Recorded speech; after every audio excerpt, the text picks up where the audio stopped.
Welcome to Passion to Purpose. My name is Janet Chenne, and I'm founder of Thought Tree Lab and your podcast host.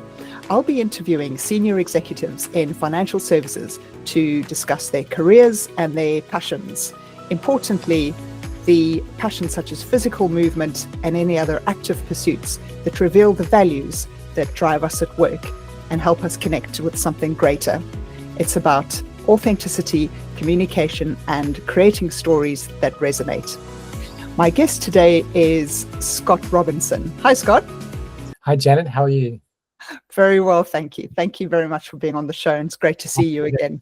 Great to be here. That's excellent. Now, Scott, you're a head of regulatory policy at a major financial institution and also a transformational yoga coach who has hosted sessions during lockdown. And that's quite a combination. Yes, it is.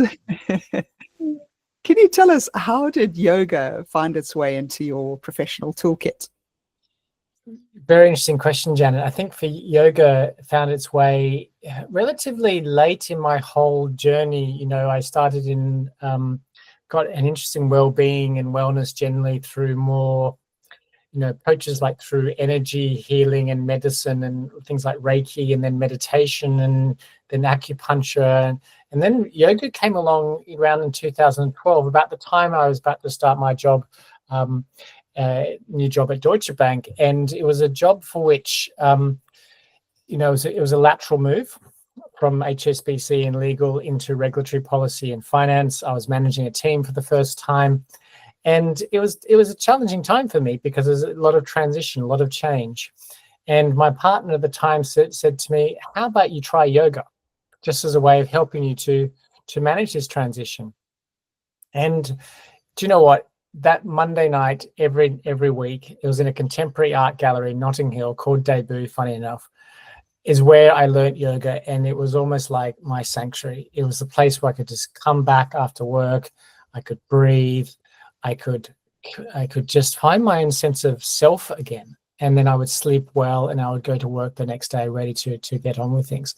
So it just started as a way to help me manage the challenges of working in a new role, which we all encounter. And then from there, a passion developed. I went on yoga retreats and developed an interest in the practice. And then I did yoga teacher training eventually, and came back, and I was very inspired to offer these classes to my colleagues. And I started off privately outside the bank, and then we were given permission to offer classes within the bank. We created DB Yoga, and the rest is history, for which you've been a part of.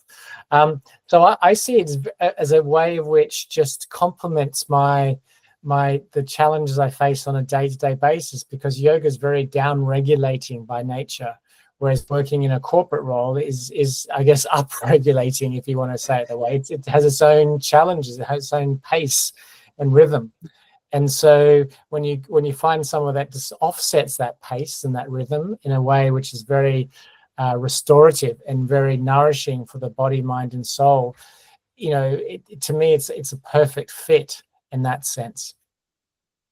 Absolutely, I agree there. And to your point, regulatory policy is arguably one of the most stressful areas in financial services, where you've got constant rule change, compliance pressures, and potential stakeholder conflicts. So can you tell us a bit more about how your yoga practice specifically helps you navigate this environment? Really good question, Janet. So I think the one thing which you've just highlighted really well is that the nature of change. And change is change, yet when you're working in financial services, it's a constant. There is so many things going on within an organization and outside the organization. And outside the organization specifically is where regulation is a key aspect of everyday banking life. And so, those rules are subject to constant change. The regulators are always updating and revising the regulation.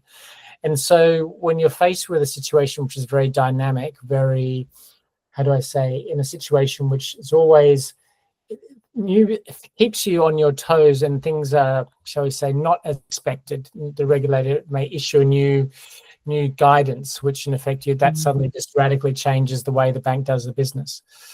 But the way I like to think of it from a yoga perspective is more philosophical. It's more like yoga just helps you remain grounded. It's if you get to the philosophy of yoga, it's all about, if I was saying to my friend last night, what is yoga about? Yoga is all about calming the fluctuations of the mind, and then beneath that, there's a sense of stillness and presence, and that's who we are. And, amongst all this change, it's nice to have this position where you can just actually observe what's going on around you, not necessarily get pulled into it in a way which feels very destabilizing or affects you emotionally or so forth.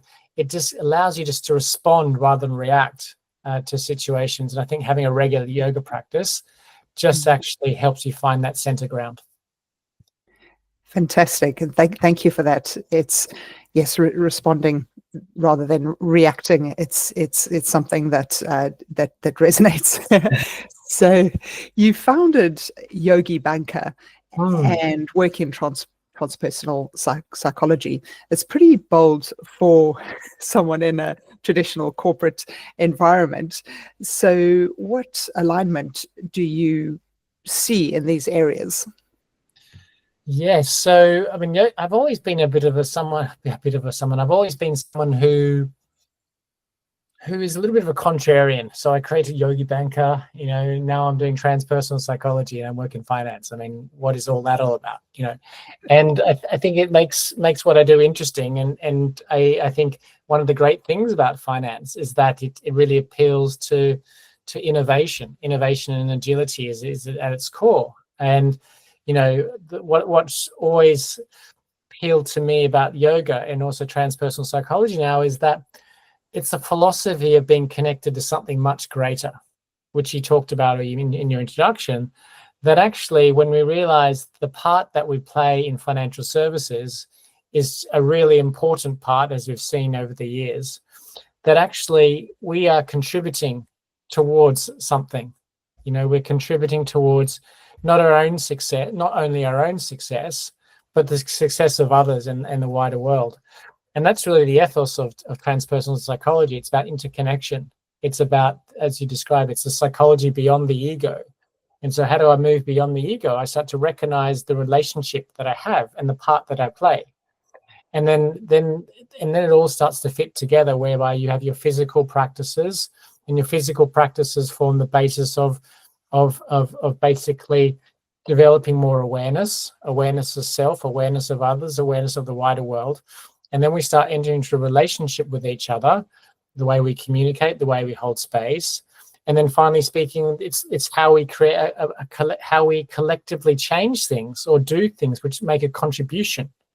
And that's why I always see financial services as a great contributor to the success of a society. And we've seen that's why we saw in the financial crisis, the regulators coming in to secure the financial system, because we know when a financial system crashes, then as we saw in the 1930s, you end up in a sort of depression. So financial stability is at its core, which is also at the core of regulatory policy or prudential regulatory policy, maintaining financial stability and solvency.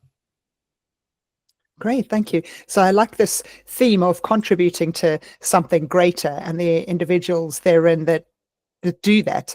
And you hosted some yoga sessions during lockdown, and I was a part of them. They were great. And we all got together in the morning and for a fantastic yoga session, and then ready for the day. When I was in marketing and yourself in regulatory policy. So what was happening in the industry at the time that made this necessary? I think in the industry at the time, there was a sense of a lack of connection. Suddenly people were all forced to work from home 5 days a week. And now we're seeing people coming back together and across the board. But I think the fact that suddenly people were separated physically, and the normal means of communication were severed, and so we needed somewhere to hold space. And the great thing about the world that we live in today is the technology through how we're communicating now, and through Zoom and otherwise. So it really just helped bring people together, and connectedness is like the glue for society. It's how humans have evolved through community, and community is just the basis of mental health. So it was such a critical time to be able to offer classes like yoga, which enabled people to experience less stress, but also come together and be part of something, and really just raise the vibration. I'm very nostalgic for my time during COVID. I know a lot of people did have a difficult time. Yeah, I'm really pleased the part that I was able to play to contribute to helping people connect with themselves and others, and to get through that more difficult time. Yes, absolutely. Extremely helpful for me and others. So thank you for that. And if we go slightly back to the regulatory work, you're constantly dealing with conflicting stakeholder interests, internal teams wanting flexibility, and regulations and demanding compliance. How does yoga help you navigate these tensions, and what values does it unearth that help you do what you do at work? It's a really good question. I think the nature of any job, including regulatory policies, is managing competing stakeholder interests. And within any organization where you've got multiple groups which all contribute towards making decisions or giving inputs in order for a decision to be arrived at, is going to give rise to conflicts somewhere along the line, or shall we say different views about something. And I think for me, given the nature of where you do have differences of opinion and interests, then you need somewhere where that space can be held. And having a daily practice just allows you just to come into that space, not let yourself get carried away or affected by things which otherwise may be challenging to deal with. It just allows you just to navigate these more turbulent times, if that's the right word. And this is where a personal practice, and it doesn't have to be yoga, it could be anything else. It might just be meditation, it could be some breath work. I mean, yoga is a tool in of itself. It's a method, yeah. And the aim of method is another subject matter altogether. But it just gives you something just to fall back on. And I think everyone needs a method or a tool, and yoga is mine, and maybe it's Pilates for someone else, or it's Tai Chi or Qigong or whatever. It just gives you that sense of, okay, there's a lot of stuff going on. How do I manage and hold myself together in times which are challenging, able to actually be able to navigate and actually give the best advice and respond in a way which actually is with respect and with courtesy, and being mindful of others. Because this is what we talked about earlier. It's this idea of responding rather than reacting. And when you respond, you're responding from a position of inner knowing, as opposed to reacting from a position which tends to be may not necessarily be in your best interests or the best interests of others, because it's instinctive, and instinctive tends to be very emotional. And when things are emotional, then they can in the short term affect others, which in the long term you may regret making that decision or saying something. So I think it's a fine line, but it's just that center ground, as we talked about earlier, that what yoga really gives me. Mm-hmm. Fantastic, and thank you. That's probably a good segue into transpersonal psychology, because that's a fascinating area about understanding human consciousness beyond the ego. How does this perspective change how you approach regulatory change? Yeah, it's a really good question. I think for me, when I look at this, I look at it insofar as what is regulatory change and regulatory policy trying to achieve. I think regulatory policy ultimately trying to do something to preserve the greater good. so the stability of the financial system. And that's a very transpersonal approach in some respects. Transpersonal, I was talking to a friend last night, and said, what's this transpersonal thing? We do things transpersonally all the time without it being described or labeled as such. So transpersonal means to go beyond or through. And transpersonal psychology has three aspects. It's the psychology beyond the ego. It's the psychology of the holistic full self and the transformation that takes place within yourself and for the greater good.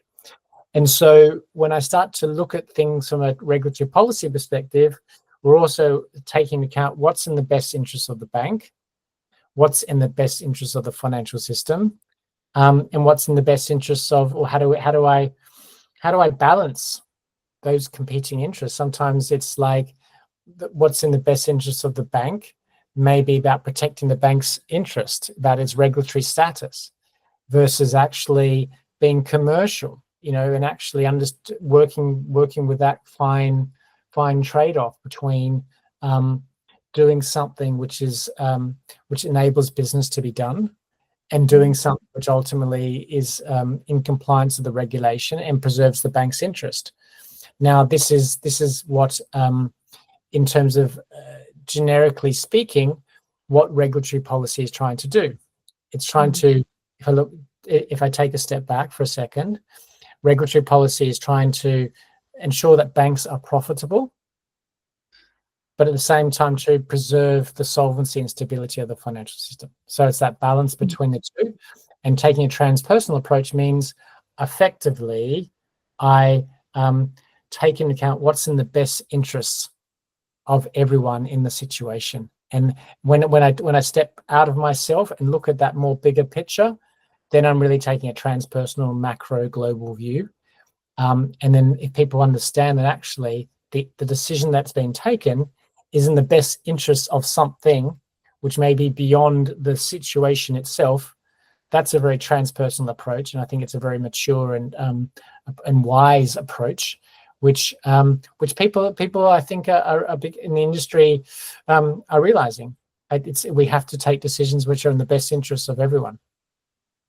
Absolutely. And that's a fascinating example of how the values that drive us through what we enjoy doing, like yoga or running, actually show up in our work and help us to connect with something greater, as I alluded to at the beginning. So if we also talk about your keynote speaking, which you've given some fantastic speeches and also an educator, what would be the core message that you're trying to get across? I think there's two things, Janet. One, that to be truly, I wouldn't say truly successful, because that's always a subjective term. I think for me that the message I want to give is that to be your best self, to perform at your job, and to really be in service to others and the greater good requires a level of awareness of our health, and our mind, our mental health. And so practices like yoga through mindfulness and movement can really just help us become more aware. And when we're more aware, then we don't necessarily get pulled into or affected by things. We have a greater sense of being grounded, being able to respond rather than react, as I keep emphasizing. And so for me, a strong body is the foundation for a strong mind, I think. And when we work with our bodies, we are starting to tap into a level of intelligence, which I think is always there, but isn't necessarily utilized or people are familiar with. And then when we become more aware, then in effect we can naturally act in relation to others, because we can learn to treat each other with respect. And then when we treat each other with respect, then that forms the basis for collective change. What is going on in society once we look after ourselves and others? So for me, yoga and mindfulness is really just the key, the foundation of developing awareness. Awareness is everything. Without awareness, then we are just going on day by day without really being mindful of the decisions that we're making and its impact upon others. And ultimately, as I keep stressing, what we want to do is create a financial system which serves not just its stakeholders internally, but serves stakeholders externally. Yeah. And that's ultimately a very transpersonal approach. We need a strong financial system. And that's why, and you're seeing this already, the emphasis on sustainability, diversity, inclusion, culture, conduct, and integrity. All this is moving into transpersonal, right? It's all transpersonal without that name being labeled or associated with. And, that ultimately just forms the basis for, I guess, higher levels of collective consciousness, which is another aspect of transpersonal psychology. It's raising consciousness, if that's the right word. And that ultimately makes us all happier people, I think. And that's what the world needs, I think. Absolutely, absolutely. So if we could get practical, anyone in financial services with a busy life, demanding life, what's one simple practice they could implement this week? So, it's all very good to talk at the high level, as you describe it, from the 30,000 foot level. Sometimes it's described, and that all sounds very romantic and very idealistic. And I think you need to have philosophies. You need to have something to aspire towards. You need to have visions and missions, so forth. But really, what's relevant on a day-to-day basis for someone who is not necessarily, doesn't live and breathe yoga, or is not necessarily averse or familiar with some of these approaches. Really, I think my approach is twofold. Look after my body, and principally my spine. So the spine is the core of yoga, in many ways. So regular spinal movement every morning. Some simple practices. There's practice like cat and cow, some people might have heard of. Or you rotate the spine, you bend the spine, you undulate the spine, rounding and arching. That's I would say that's fundamental. And then the second aspect is just sitting quietly. I know for some people that's a challenge, but I think sitting quietly just allows you just to feel present and grounded again, because we're constantly being distracted through our phones, through our emails, through whatever's going on in our life. Just coming back and just stopping and pausing, connecting with the breath, and then actually resetting. And yes, you'll get thrown about again as things happen, but just gives you something just to come back towards. And as you become more familiar with these states, then you realize when you're being knocked off.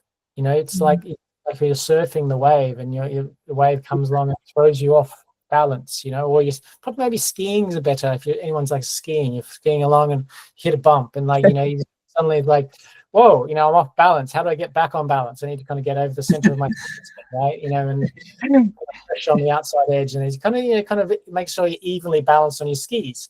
That's how I see it, because you're constantly being thrown about in life, constantly being thrown about. And the best skiers make life skiing look effortlessly, look effortless, But actually beneath it, it's like, oh my God, I'm being thrown about, really distracted. And so balance.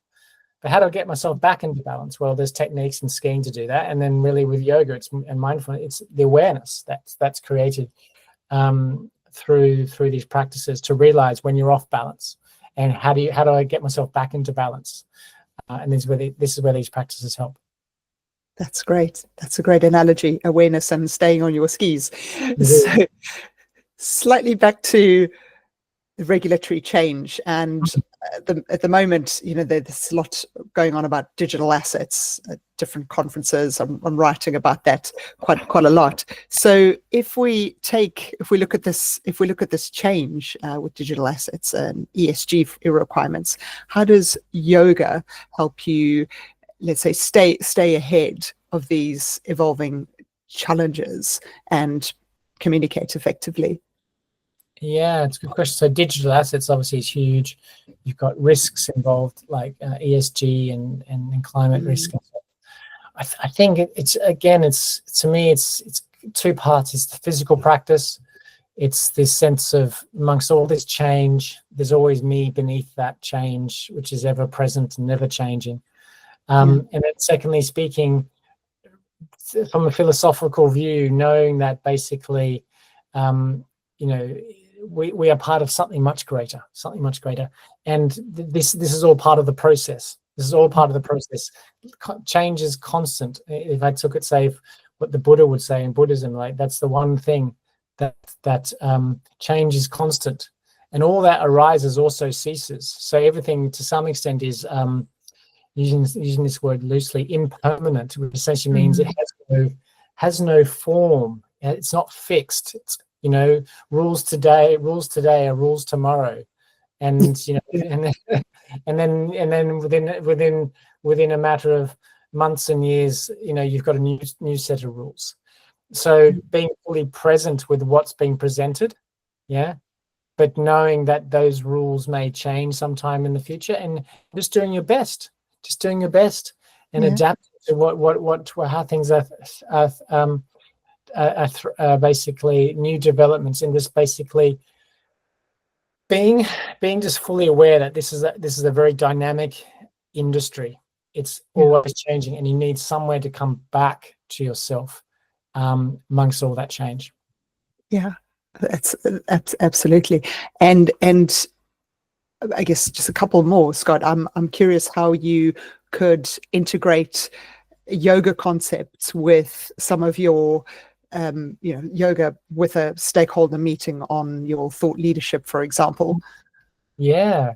So for me, what's not necessarily known about yoga, I mean, I was talking with a friend last night, and she's like, "Oh, this yoga thing, it's all about these physical movements and stuff like that," which is actually a very small part of the yoga tradition. I mean, yoga's got many different branches, some of which have absolutely nothing to do with movement. Chanting and karma yoga, which is all about the yoga of selfless action and devotion.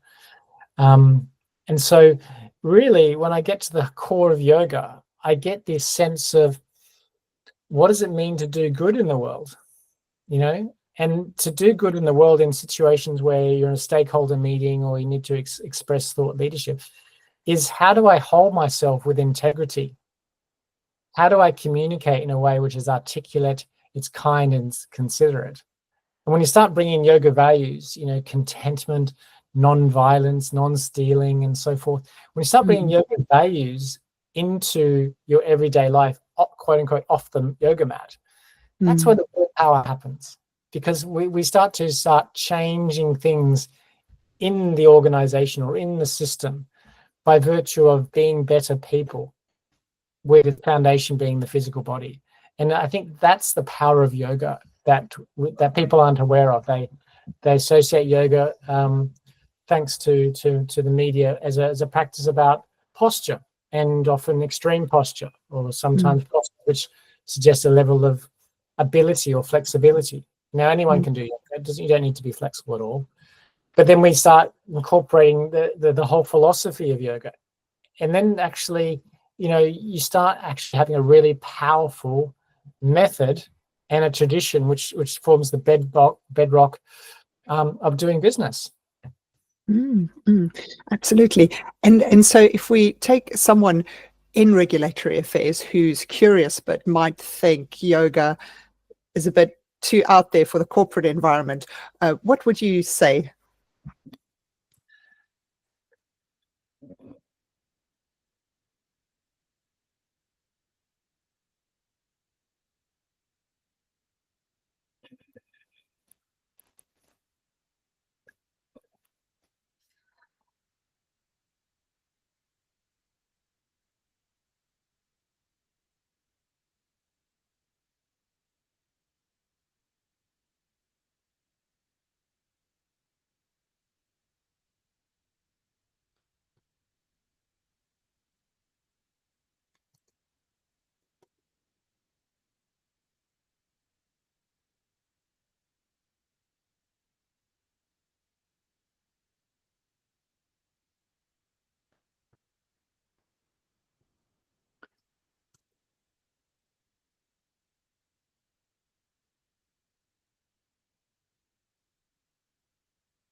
That's good.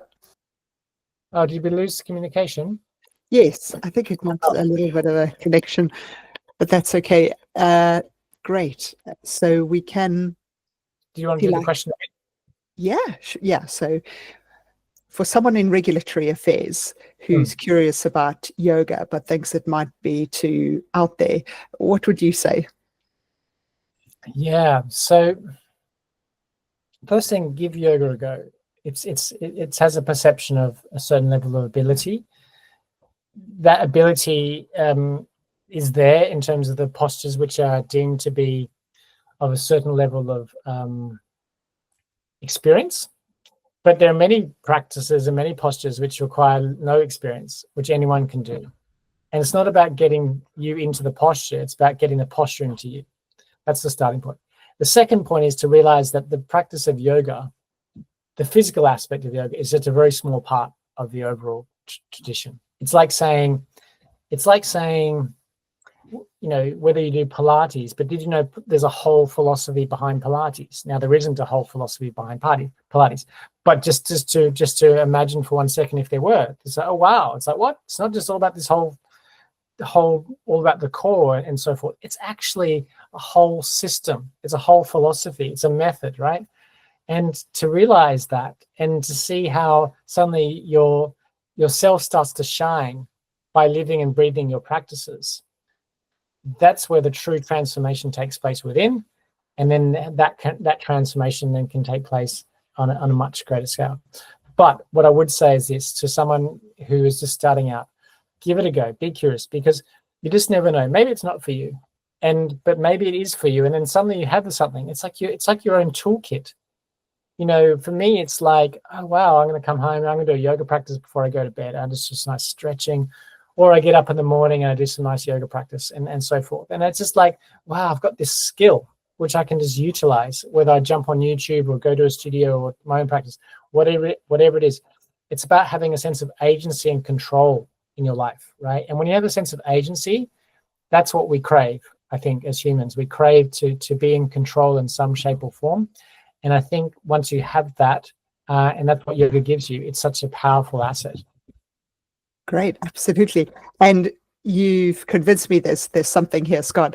So for our listeners who work in fast-paced environments, what's one simple practice they could try this week to test whether yoga principles actually improve their professional effectiveness?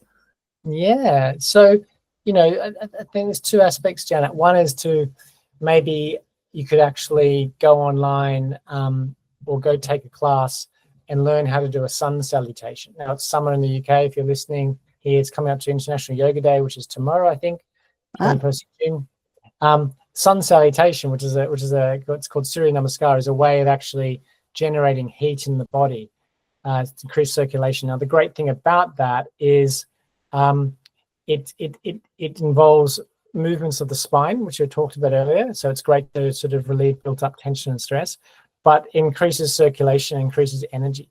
But then on the same time too, I think basically beyond the more movement part, just learning to sit, learning to just to actually become aware of your breath, and just for a minute or so. I know for some people it may be difficult to do that, but when people get the fact that actually I can sit still and I can just become aware of my breath, yeah. And then you bring aspects of mindfulness in yoga, they get a little bit blurred at times. But when you become just aware of your breath, yeah, and then basically you become more, you start to self-regulate. And when you start to self-regulate, you become more calm, more clear. And when you become more calm and clear, then life seems easier. So really just give it a go. Give it a go. It's really not one of those things. Yoga's not for girls, it's for guys. You don't have to be flexible. You just got to give it a go and just feel comfortable in your own body, and something may click, and then you've got a whole lifetime of yoga practice. Fantastic. Well, thank you very much for those insights and practical tips, Scott. So anyone can find you at yogibanker.com? Yes, they can find me at yogibanker.com, or I'm active on Instagram at yogibanker and also on LinkedIn on the Scott Robinson and Yogi Banker. Fantastic. Well, thank you very much and for being on the show. My pleasure, Janet. It's always great to be here and to speak with you.